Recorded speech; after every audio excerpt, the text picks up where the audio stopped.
Yeah, and I would say specifically for Americans, that I do believe that there will be a couple before the World Cup. I've heard, like, let's say FC Cincinnati came really close to Josh Sargent. FC Cincinnati came really close to Weston McKennie.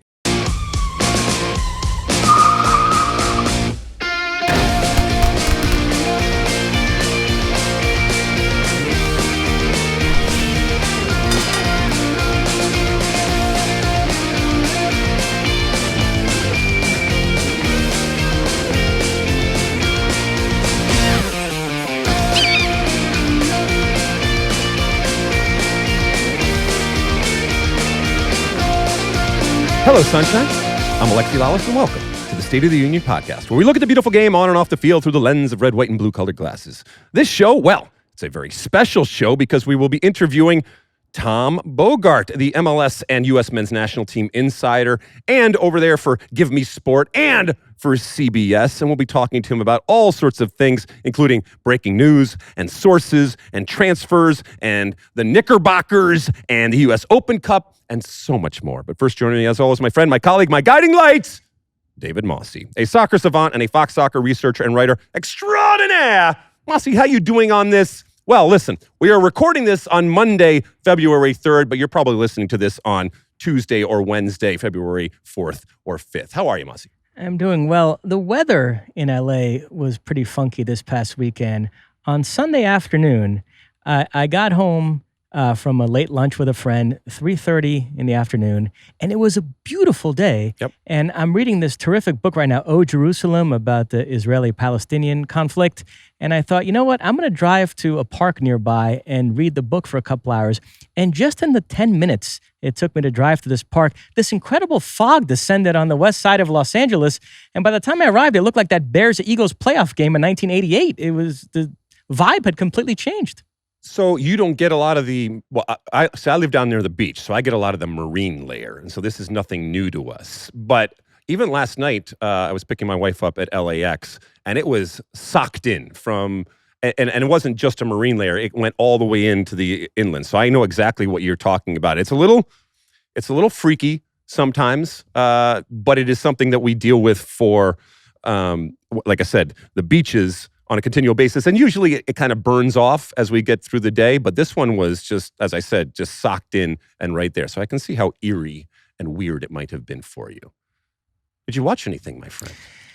I am chugging along on season 2 of Severance. We are 3 episodes in. I'm very into it. So excited to see where they are going with the story. That's my big show right now. We do have White Lotus, another season of that coming up later this month. So looking forward to that as well.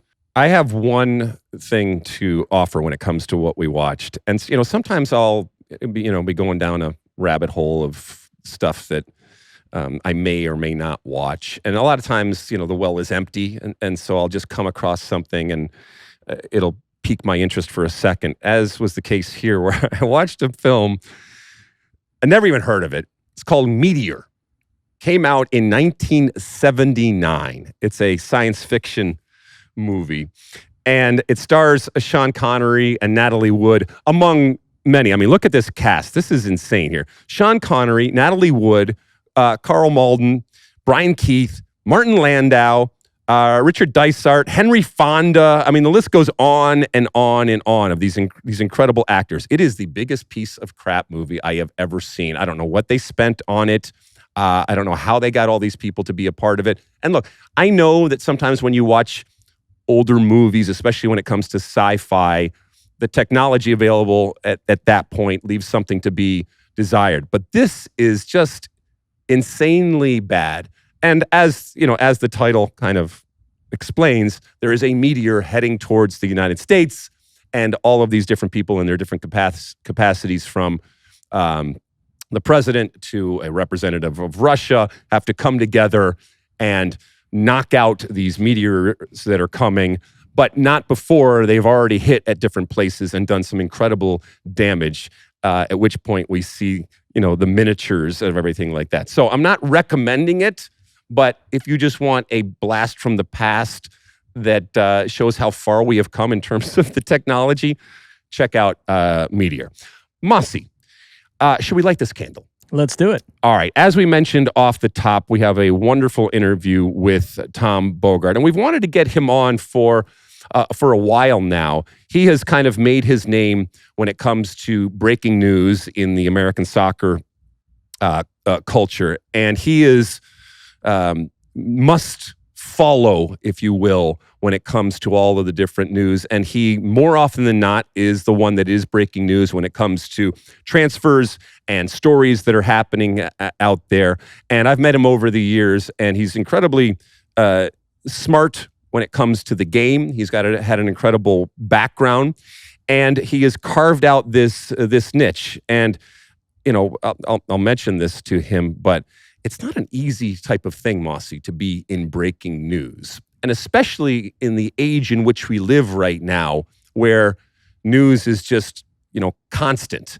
And let's be honest, in the past, a breaking news story would have lived through the cycle of what was kind of a newspaper or even television, as opposed to now where, it's seconds that it's come to sometimes last. But there is absolutely a case for it, and obviously a job for it. And he does much more than breaking news, as you will hear. But without further ado, let's go talk to Tom. All right, we welcome in Tom Bogert. Thomas, my friend, coming to us evidently from the great state of New Jersey, from some sort of grotto or lair or headquarters with all of the information. You look wonderful, my friend. Slick back hair, mustache, all its glory. We're going to talk to you about a bunch of different things, but first one, a big picture type of thing. When it comes to breaking news, I've always been fascinated by people that do this, and I do think that it takes a special type of person to be able to do it well, and to enjoy doing it. How did you get into it, and is it as exhausting as it seems from the outside? How did I get into it? That's a good question. So I learned pretty quickly, maybe 13, 14. I was pretty good at soccer, but I went down on a trip to play against River Plate's U15 team. It was actually coached by the U.S. legend himself, Tab Ramos. In training with that team and then playing against River Plate's U15, I realized I wasn't going pro. So that laid all the foundations to get into the media game. But with the information game, I was pushed by an editor who knew better than me to do it. It was kind of against my will because I was afraid you're only as good as your sources, all that crap.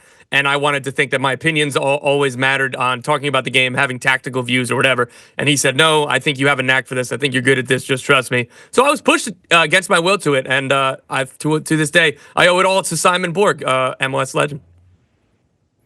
Tom, Neymar has gone back to Brazil to play for Santos on a 5-month deal, which means theoretically he could be available again in the summer. You reported that the Chicago Fire made a run at him. How serious was that? Do you think Neymar ever considered it? And do you think MLS will be a factor for him if he does leave Santos in the summer? It was for sure serious, and I was careful when I was reporting that out to say that preliminary, they are not the only team, but they are the team in MLS that is trying. And again, not every club in the world, if they have an interest, actually has a path towards signing Neymar. They believe they did. They convinced him enough for a meeting and to talk about it. But from kind of what I heard, he always really wanted to go to Santos. And since he made that decision, since that deal went official, yes, the contract length is very interesting. So it's to the summer with an option to extend 12 months. That option takes you to the 2026 World Cup. I think that is on purpose. So I would expect him to stay at Santos after this summer, but he's giving himself an out just in case he needs it in the summer. But he's got his both eyes on the World Cup, that he is completely focused on that. And I think it makes more sense for him to stay at Santos until the World Cup. But guess what? 2026, that summer, I think we're going to be talking about Neymar again. One thing that we're talking about when it comes to Major League Soccer, obviously, is Inter Miami and Messi. And having been around an organization many years ago before you were born, and seeing the hurricane that can be a massive star, in that case it was David Beckham. We're hearing all sorts of interesting things when it comes to Miami, and we're seeing changes both on and off the field. What does this Inter Miami in 2025 look like relative to the previous one? And is there a power shift or a power imbalance when it comes to Messi and the decisions that are being made both on and off the field down there? Yeah, I mean, let's just look at the facts of what has changed recently that I reported. Raul Sinelli was the director of football. He came previously of Barcelona, of Arsenal, of Real Zaragoza, which is owned by Inter Miami owner Jorge Mas. So he was the director of football. Well, a couple weeks ago, that changed. And now he doesn't work in that office anymore. And this comes after that there was an exchanging of words on a team bus between Raul Sanelli and Lionel Messi. And guess what? A couple days later, I find out that Guillermo Hoyos is the new director of football, and he is the guy that has the final decision-making power. Guillermo Hoyos Messi calls him his footballing godfather. It's somebody he's been close with since he was coached by him at the Barcelona Academy, and he came to Miami shortly after Messi did 18 months ago. So you can just read between the lines there. That is obviously Messi's guy. I don't know exactly what happened to make that change or what the decision was. Inter Miami in a club statement told me that the moves were pre-planned, but I got to tell you that is not exactly what I'm hearing from everybody across the league and within that club. Tom, at one point last season, there was a lot of talk that Inter Miami aside, MLS lacked global star power. And then Royce and Giroud arrived in the summer, and there's a lot of talk now about Griezmann and De Bruyne in 2025. Do you think in the lead up to the World Cup, we are going to see a wave of big foreign stars coming to MLS? I'm not sure about a wave, but I will say around that World Cup, whether it's before or a little bit after, because I do think that there are a lot of players that will come here during the World Cup and have either preconceived notions shattered, and where it's like, oh my God, like look at these facilities, look at everything else, or some of the players who had their eyes on, hey, maybe it'd be cool to go to MLS, they're here for the World Cup, and that sticks. The other side of that is, we were talking about Neymar. That's why I think that he stays at Santos until the World Cup, because he's focused on that 2026 World Cup. There are a lot of players, like, let's say you're in the England national team.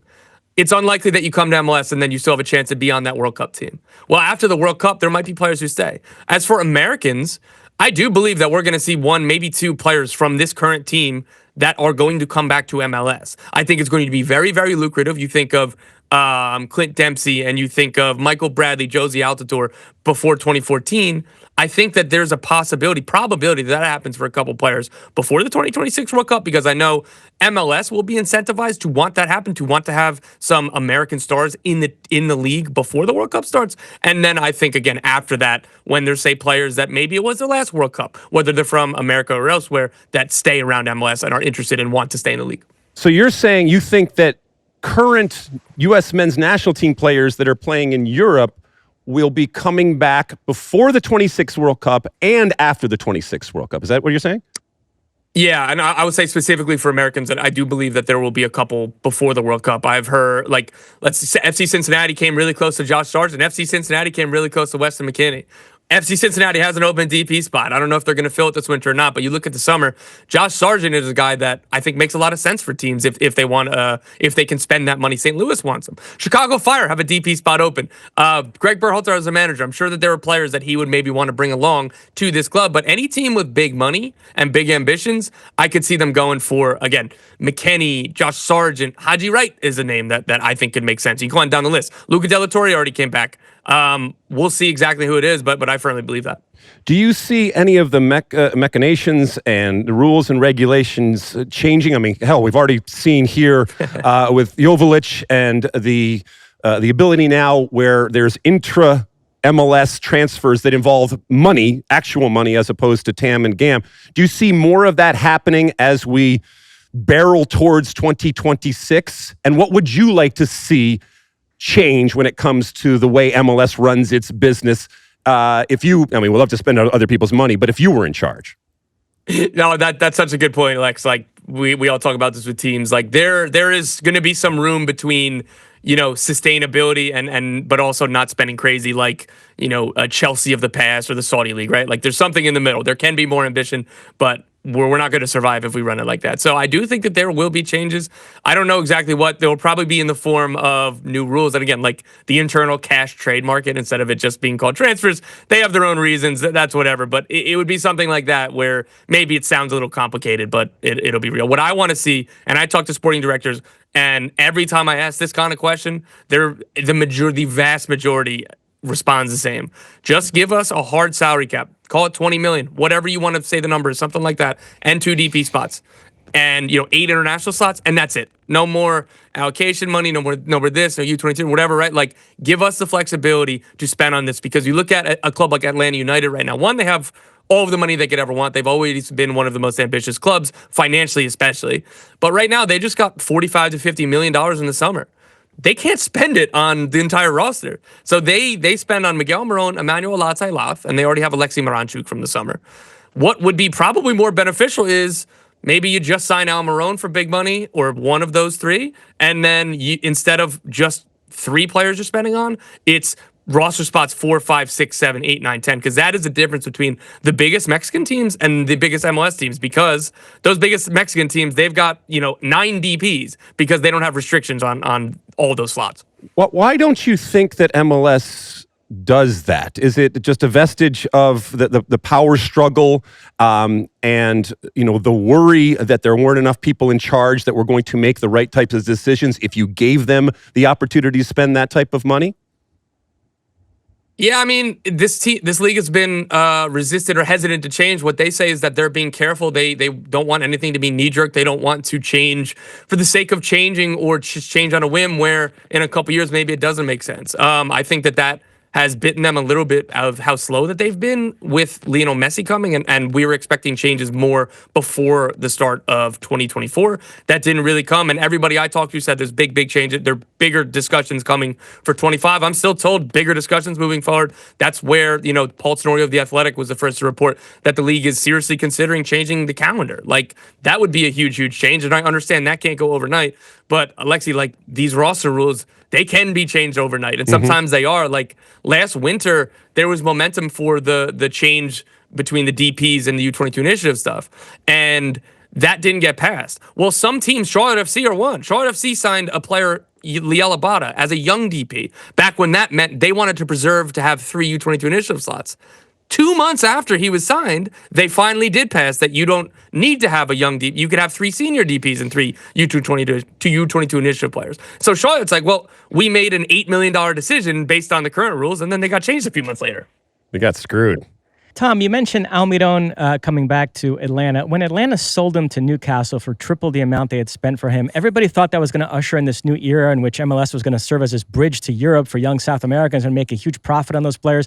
I've actually argued on this podcast, MLS hasn't been as successful with that as some people make it seem. I look at the fact that guys like Tati Castellanos and Thiago Almada had to take sort of a roundabout path to Europe. Facundo Torres just moved to Palmeiras. Even guys like Brenner, they went for a fee into a club that you thought, well, it would have been just the same if they had just left straight from their home country. Now, we're taping this on a Monday. There's a Cucho Hernandez deal right now in the works that might undercut my argument. But generally speaking, do you think I'm being harsh there? How successful do you think MLS has been with this bridge to Europe strategy?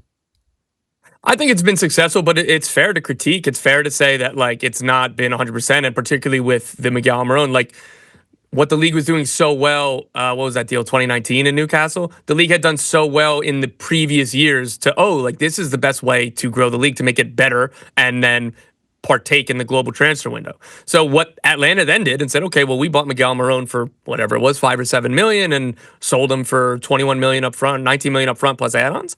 Okay, well, what if we go get the best young player in South America, Zico Barco, 15 million. That didn't work out. They still ended up pretty much getting their money back, which I thought was very impressive. But you kind of go on down the list, and there's just a ceiling that teams are going to be paying for MLS players. There is no statistical line that you could put. It was oh my God, that guy had 30 goals and 10 assists. It's there's still going to be a cap of 25 million, right? John Duran is probably the best recent success story.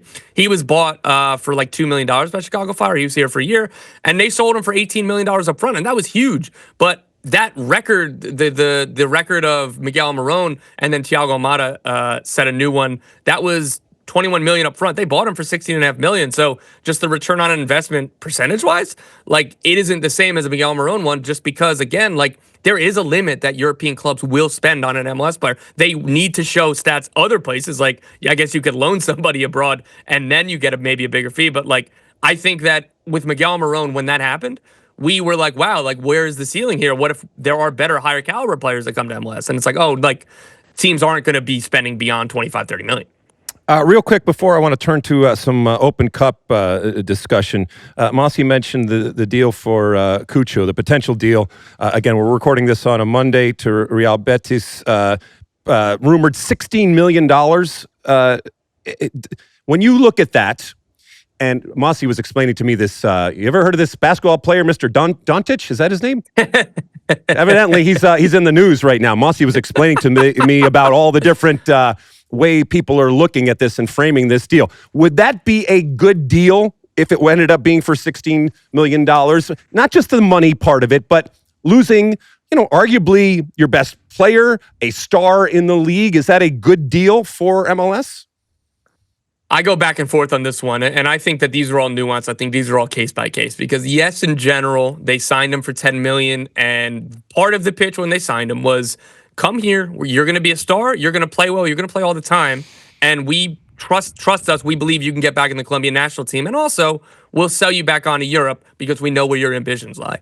So that's all fair. If you just look at it through that lens, yes, this is really good. Maybe you would have wanted some more money, but Columbus Crew, I was told, have a significant sell-on clause as part of this Cucho Hernandez deal. So they're assuming that Real Betis in a couple years will then sell him on. They believe that there is another ceiling for him to burst through, and there will be another fee, just like Chicago got on John Durant.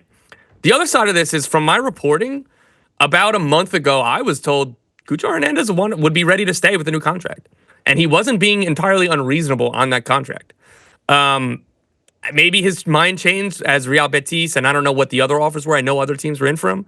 But the second I heard it, second it got back to me, if I was a GM or an owner of that club, I'm turning around saying, let's get this contract done right now. Tell everybody else, you hang up the phone if they're calling about Cucho Hernandez. If he wants to stay, if he's happy, if he wants to be here, give him a new deal. It would, if I had to, there was a rumor that Botafogo were trying to sign him, and he was asking for $8 million per year. That was not true. I can tell you with 100% certainty that was not true. He was not asking for that.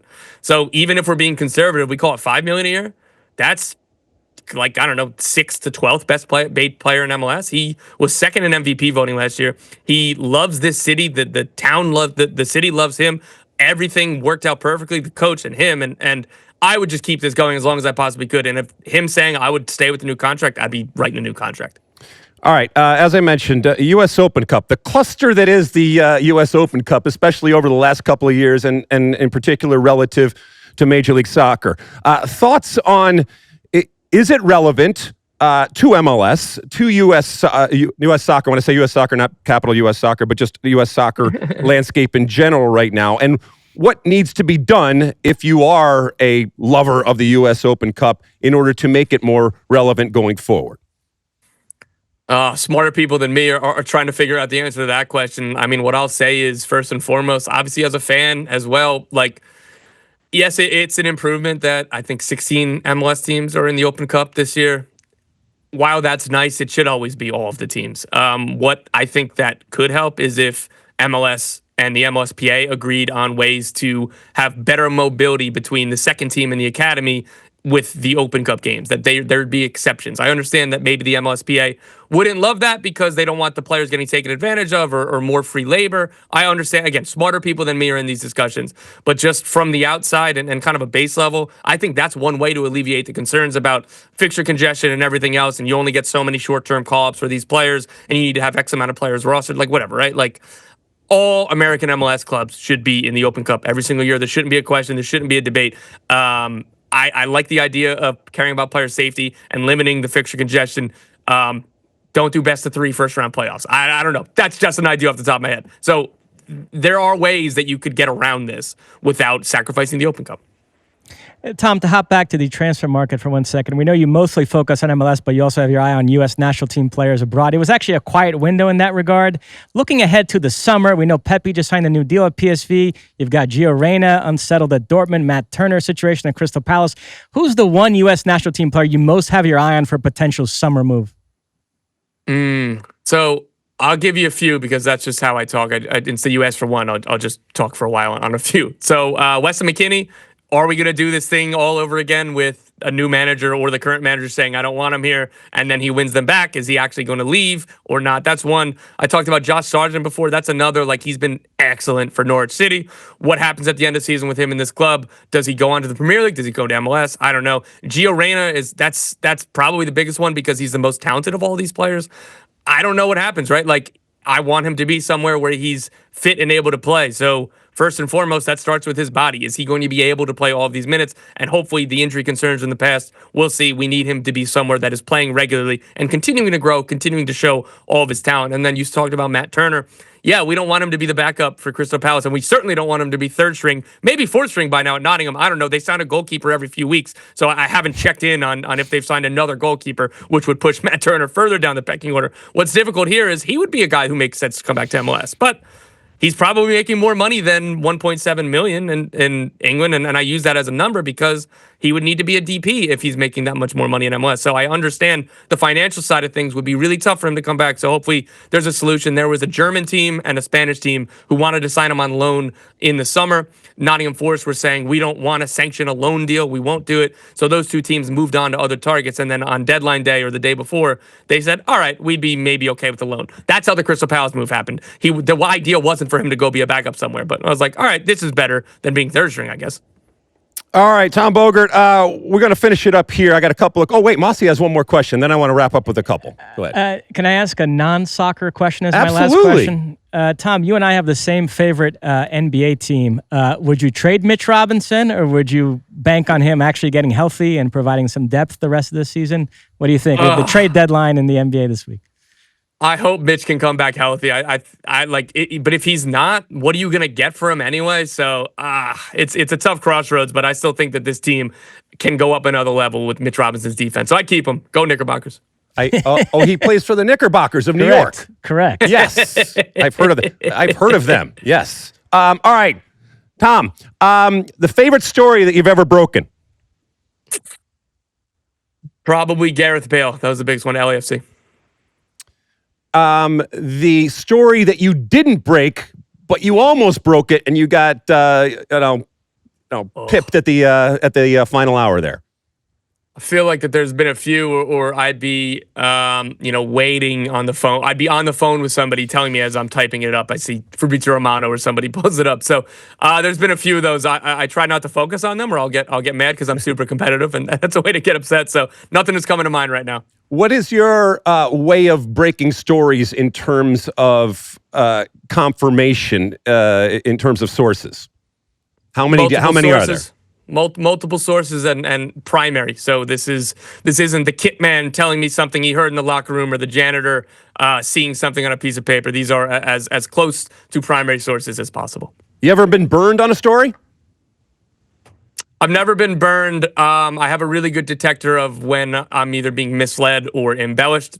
I'm sure that there's been some stories that it's been heavily spun to me, but this is why you do multiple sources. When you do press send, post, whatever it ends up being with that, do you get a jolt of electricity that goes through your body?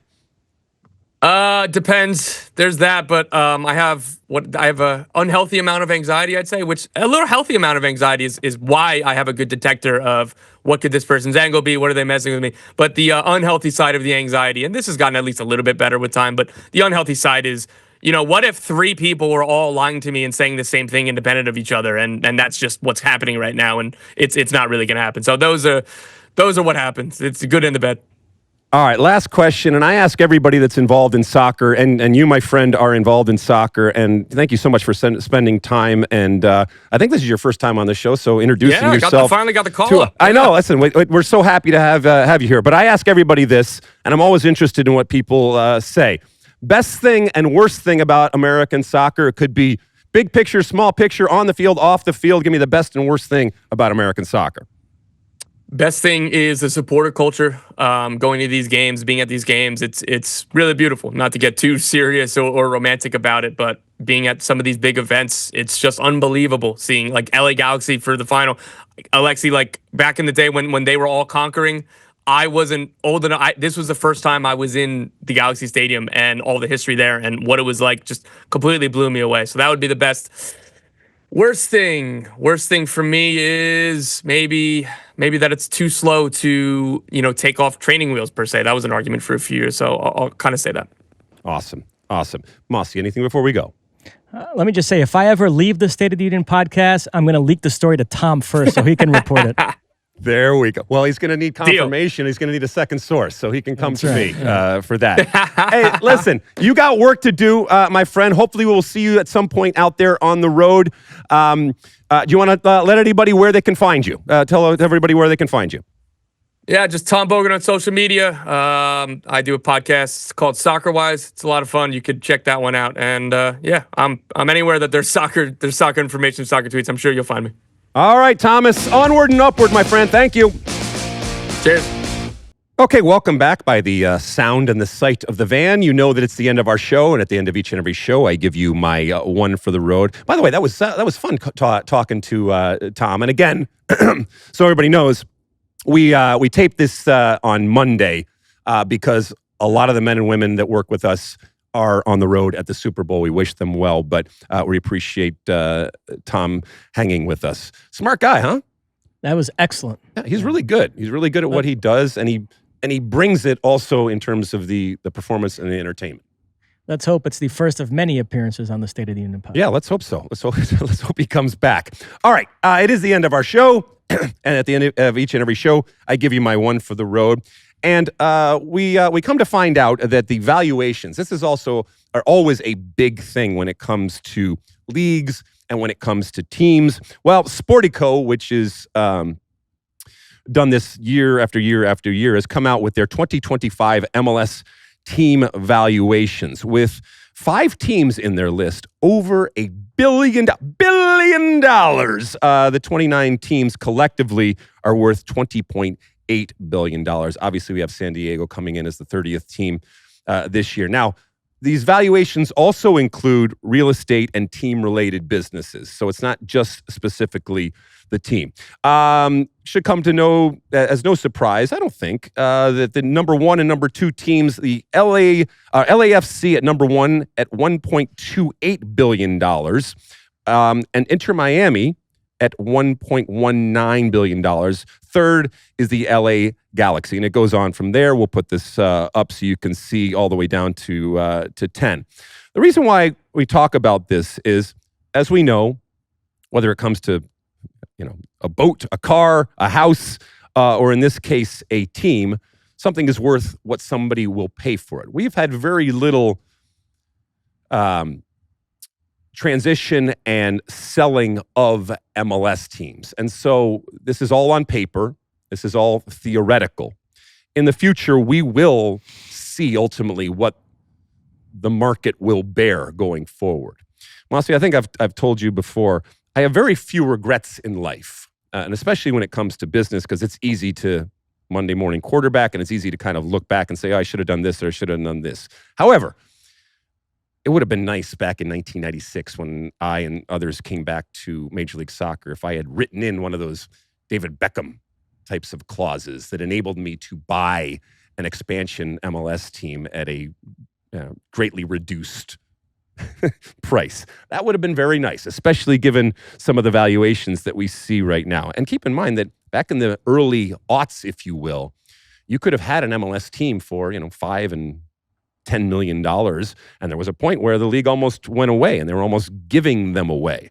Not so anymore, as Sportico points out with what's going on here. However, I think it is important, and I think it does point to the business of soccer and the gold in them there hills, if you will, when it comes to soccer. And this probably isn't just limited to the men's game. You look at the valuations of NWSL and what is happening, and the continued recognition that when it comes to the United States, and I should say when it comes to Canada and probably Mexico too, the potential that exists as a marketplace and the emerging market that we've talked about now for decades, but still is relatively untapped relative to the rest of the world, that there is still so much growth potential.